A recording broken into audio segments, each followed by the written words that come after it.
The Devoted Friends, short story by Oscar Wilde. One morning, the old water rat put his head out of his hole.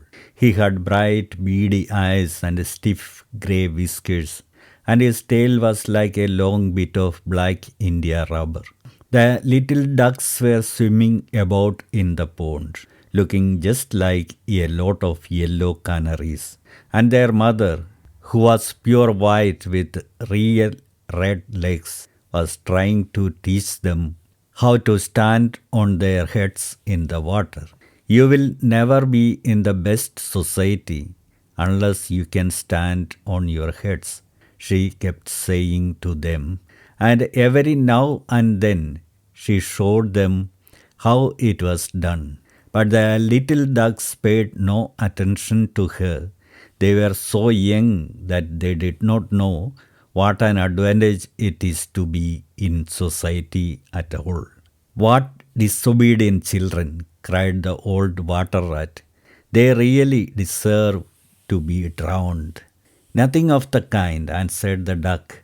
Everyone must make a beginning, and parents cannot be too patient. Ah, I know nothing about the feelings of parents, said the water rat. I am not a family man. In fact, I have never been married, and I never intend to be. Love is all very well in its way, but friendship is much higher. Indeed, I know of nothing in the world that is either nobler or rarer than the devoted friendship. And what, pray, is your idea of the duties of a devoted friend? Asked a green linnet who was sitting in a willow tree hard by and had overheard the conversation. Yes, that is just what I want to know, said the duck, and she swam away to the end of the pond and stood upon her head in order to give her children a good example. What a silly question, cried the water rat. I should expect my devoted friend to be devoted to me, of course. And what would you do in return? Said the little bird, swinging upon a silver spray and flapping his tiny wings.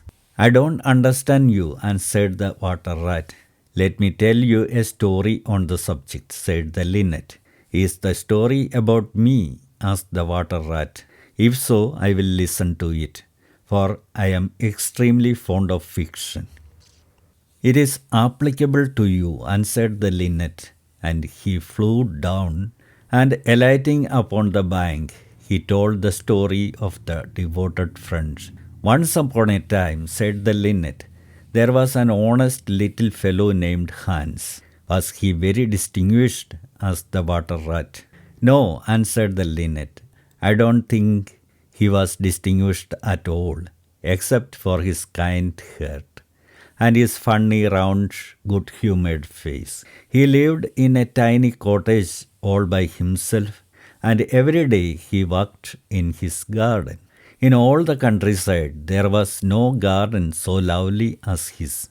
Sweet William grew there, and gilly flowers, the shepherd's spurses, and fair maids of France. There were damask roses and yellow roses, lilac crocuses, and gold, purple, violets, and white columbine, and lilac crocuses, and lady smoke, majoram, and wild basil, the cowslip and the flower deluge, the daffodil and the clove pink bloomed or blossomed in their proper order as the months went by, one flower taking another flower's place, so that there were always beautiful things to look at and pleasant odors to smell. Little Hans had a great many friends, but the most devoted friend of all was Big Huck the miller. Indeed, so devoted was the rich miller to little Hans that he would never go by his garden without leaning over the wall and plucking a large nosegay or a handful of sweet herbs, or filling his pocket with plums and cherries if it was the fruit season. Real friends should have everything in common, the miller used to say. And little Hans nodded and smiled and felt very proud of having a friend with such noble ideas. Sometimes, indeed, the neighbors thought it strange that the rich miller never gave little Hans anything in return, though he had 100 sacks of flour stored away in his mill, and 6 milk cows, and a large flock of foolish sheep. But Hans never troubled his head about these things, and nothing gave him greater pleasure than to listen to all the wonderful things the miller used to say about the unselfishness of true friendship. So little Hans walked away in his garden. During the spring, the summer, and the autumn, he was very happy, but when the winter came, and he had no fruit or flowers to bring to the market, he suffered a good deal from cold and hunger, and often had to go to bed without any supper, but a few dried pears or some hard nuts. In the winter also he was extremely lonely, as the miller never came to see him then.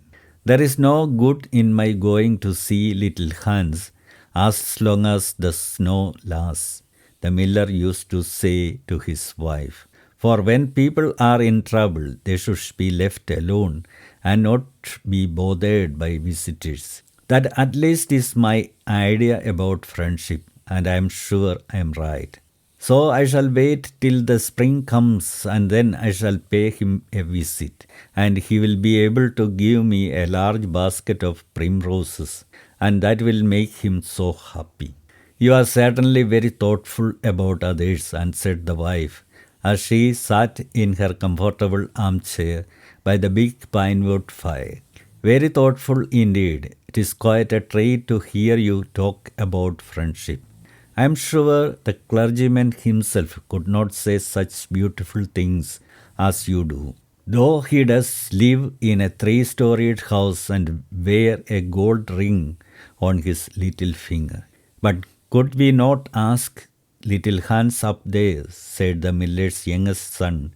If poor Hans is in trouble, I will give him half my porridge and show him my white rabbits.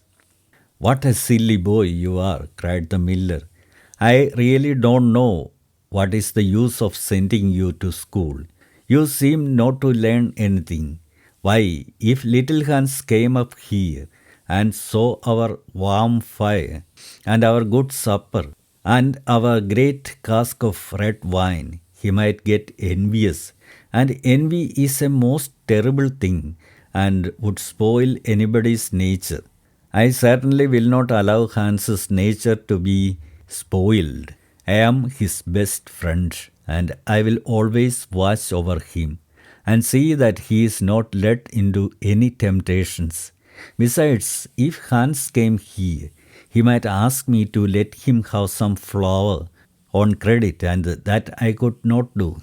Flour is one thing and friendship is another, and they should not be confused. Why, the words are spelled differently and mean quite different things. Everybody can see that.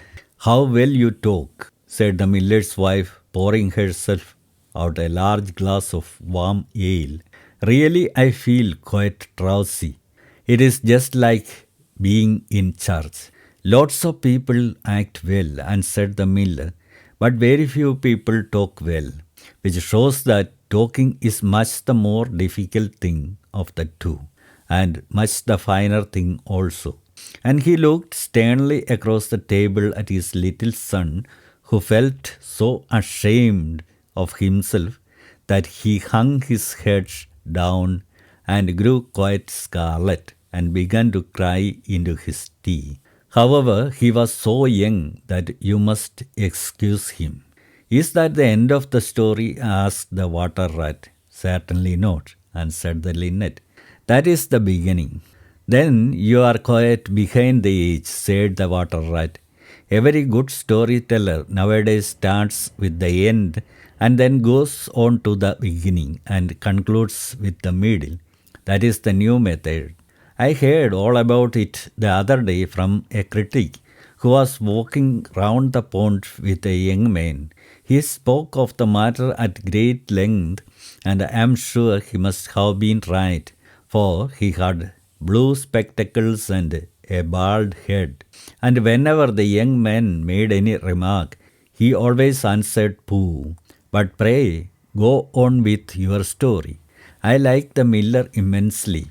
I have all kinds of beautiful sentiments myself, so there is a great sympathy between us. Well, said the linnet, hopping now on one leg and now on the other.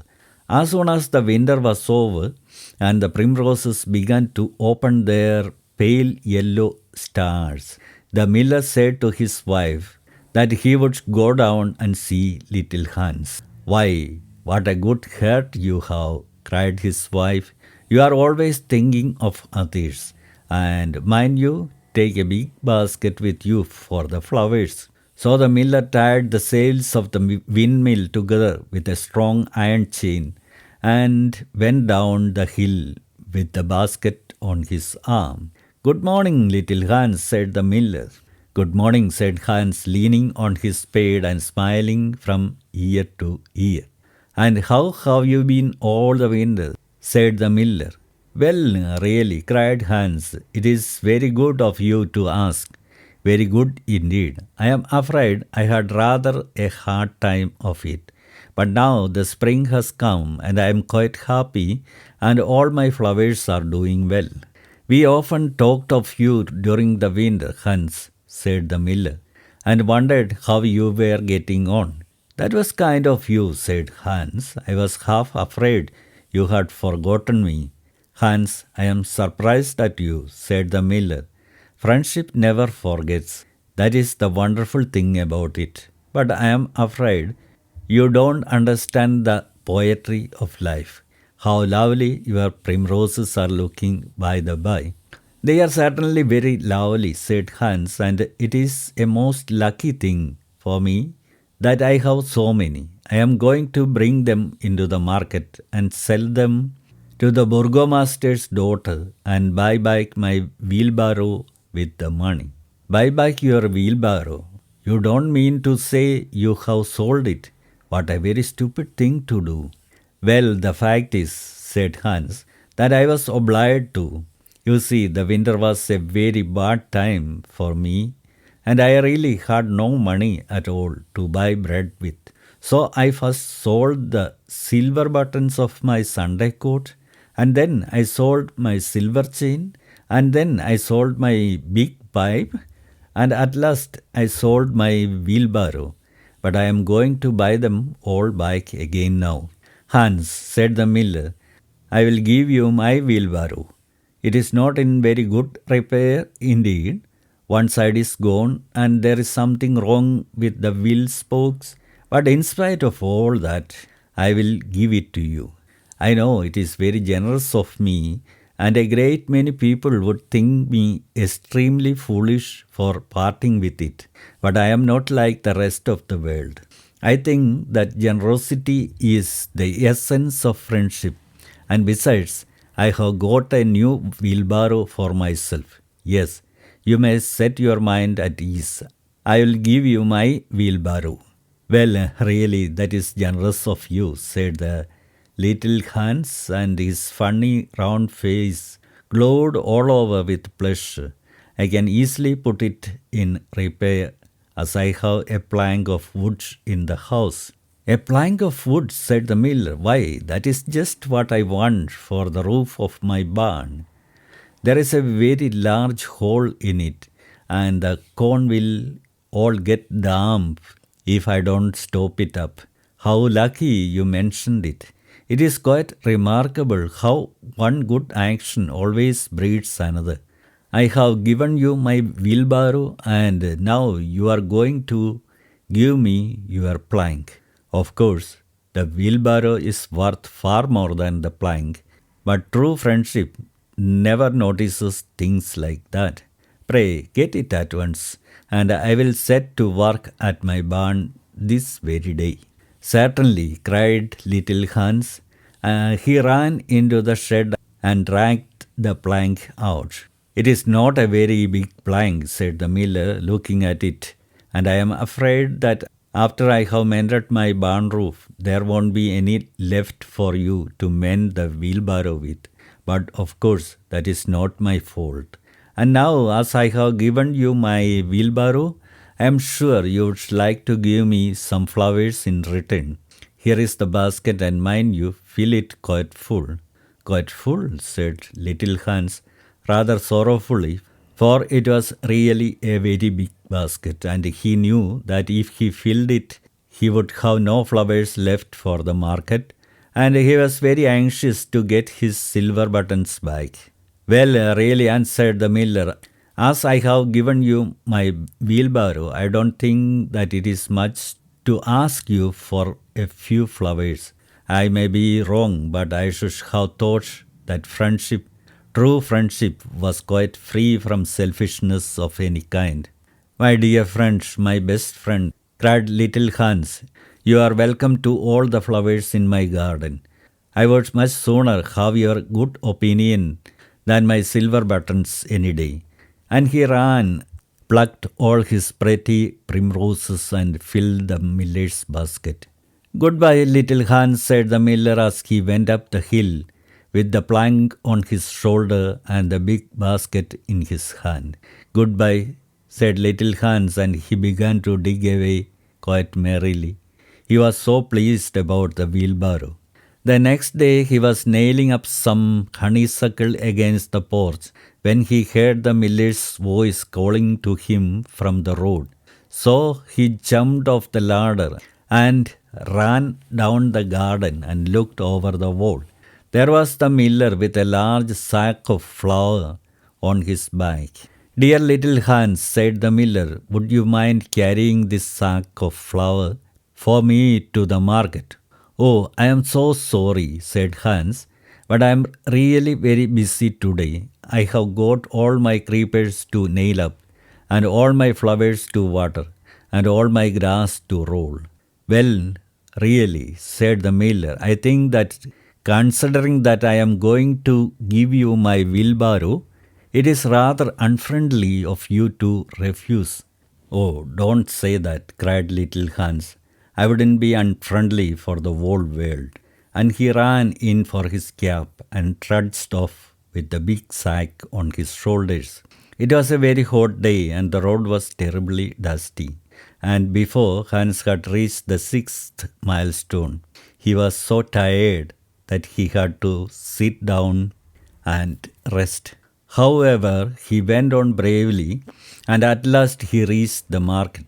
After he had waited there some time, he sold the sack of flour for a very good price, and then he returned home at once, for he was afraid that if he stopped too late, he might meet some robbers on the way.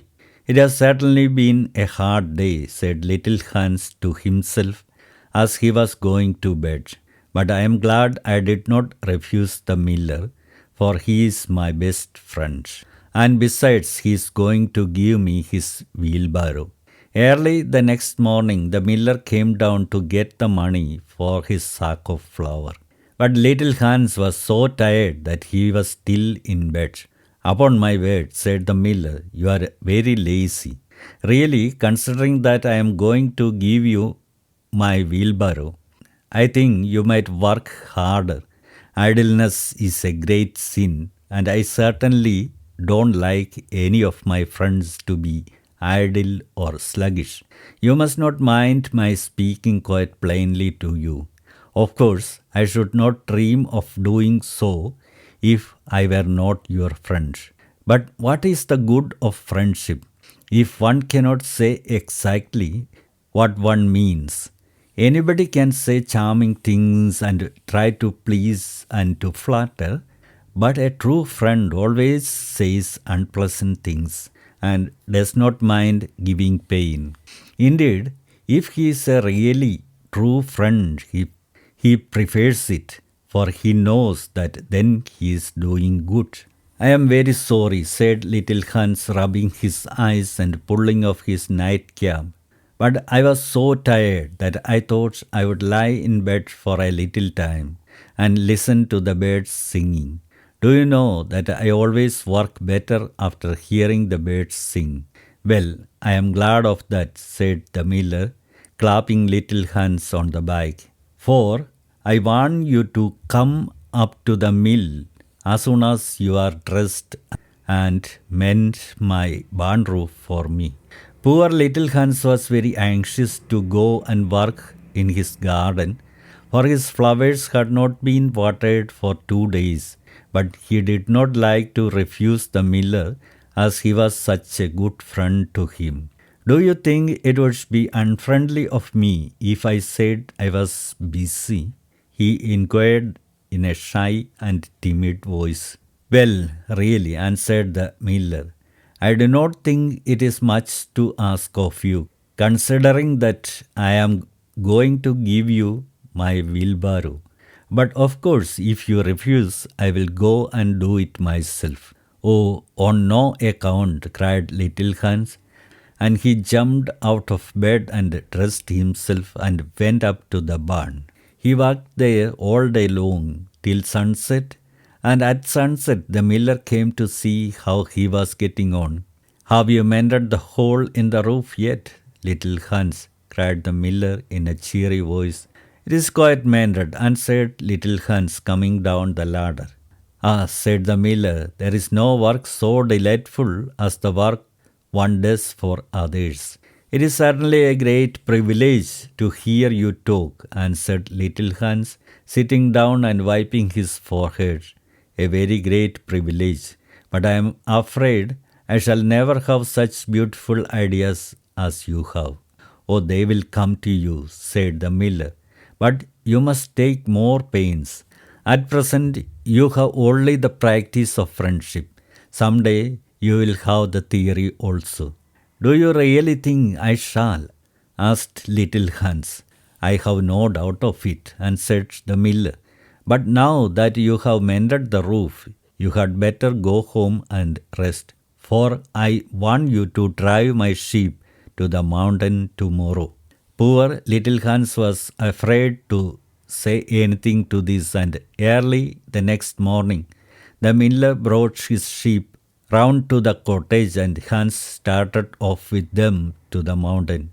It took him the whole day to get there and back, and when he returned he was so tired that he went off to sleep in his chair and did not wake up till it was broad daylight.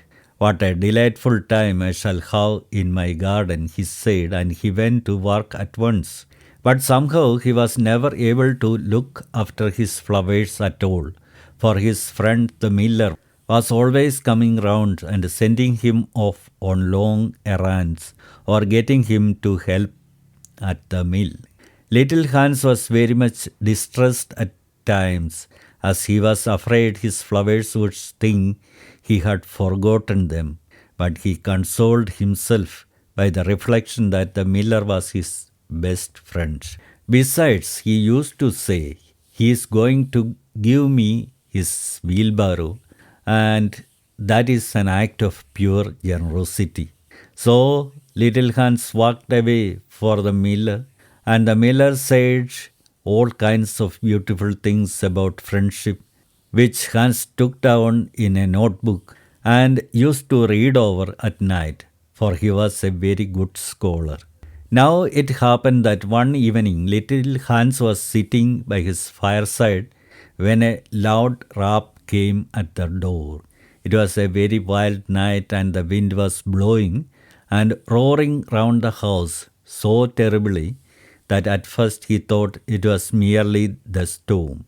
But a second rap came, and then a third, louder than any of the others. It is some poor traveller, said little Hans to himself, and he ran to the door. There stood the miller with a lantern in one hand and a big stick in the other. Dear little Hans, cried the miller, I am in great trouble. My little boy has fallen off a ladder and hurt himself, and I am going for the doctor. But he lives so far away that it is such a bad night that it has just occurred to me that it would be much better if you went instead of me. You know, I am going to give you my wheelbarrow. And so it is only fair that you should do something for me in return. Certainly, cried little Hans, I take it quite as a compliment you are coming to me, and I will start off at once. But you must lend me your lantern, as the night is so dark that I am afraid I might fall into the ditch. I am very sorry, answered the miller, but it is my new lantern, and it would be a great loss to me if anything happened to it. Well, never mind, I will do without it, cried little Hans, and he took down his great fur coat and his warm scarlet cap and tied a muffler round his throat and started off. What a dreadful storm it was! The night was so black that little Hans could hardly see, and the wind was so strong that he could scarcely stand.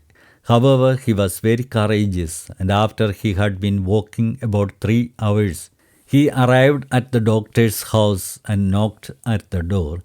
Who is there? Cried the doctor, putting his head out of his bedroom window. Little Hans, doctor. What do you want, little Hans? The miller's son has fallen from a ladder and has hurt himself, and the miller wants you to come at once. All right, said the doctor, and he ordered his horse and his big boots and his lantern and came downstairs and rode off in the direction of the miller's house, little Hans trudging behind him. But the storm grew worse and worse, and the rain fell in torrents, and little Hans could not see where he was going or keep up with the horse. At last he lost his way and wandered off on the moor, which was a very dangerous place, as it was full of deep holes, and there poor little Hans was drowned. His body was found the next day by some goatherds floating in a great pool of water, and was brought by them to the cottage. Everybody went to little Hans' funeral as he was so popular, and the miller was the chief mourner. As I was his best friend, said the miller, it is only fair that I should have the best place. So he walked at the head of the procession in a long black cloak, and every now and then he wiped his eyes with a big pocket handkerchief. Little Hans is certainly a great loss to everyone, said the blacksmith when the funeral was over, and they were all seated comfortably in the inn, drinking spiced wine and eating sweet cakes. A great loss to me, at any rate, answered the miller. Why, I had as good as given him my wheelbarrow, and now I really don't know what to do with it. It is very much in my way at home, and it is in such bad repair that I could not get anything for it if I sold it. I will certainly take care not to give away anything again. One always suffers for being generous. Well, said the water rat after a long pause. Well, that is the end, said the linnet. But what became of the miller? Asked the water rat. Oh, really don't know, replied the linnet, and I'm sure that I don't care. It's quite evident then that you have no sympathy in your nature, said the water rat. I am afraid you don't quite see the moral of the story, remarked the linnet. The what? Screamed the water rat. The moral. Do you mean to say that the story has a moral? Certainly, said the linnet. Well, really, said the water rat in a very angry manner. I think you should have told me that before you began. If you had done so, I certainly would not have listened to you. In fact, I should have said pooh, like the critic. However, I can say it now. So he shouted out pooh at the top of his voice, gave a whisk with his tail, and went back into his hole. And how do you like the water rat? Asked the duck, who came paddling up some minutes afterwards. He has a great many good points, but for my own part, I have a mother's feelings, and I can never look at a confirmed bachelor without the tears coming into my eyes. I am rather afraid that I have annoyed him, answered the linnet. The fact is that I told him a story with a moral. Ah, that is always a very dangerous thing to do, said the duck, and I quite agree with her.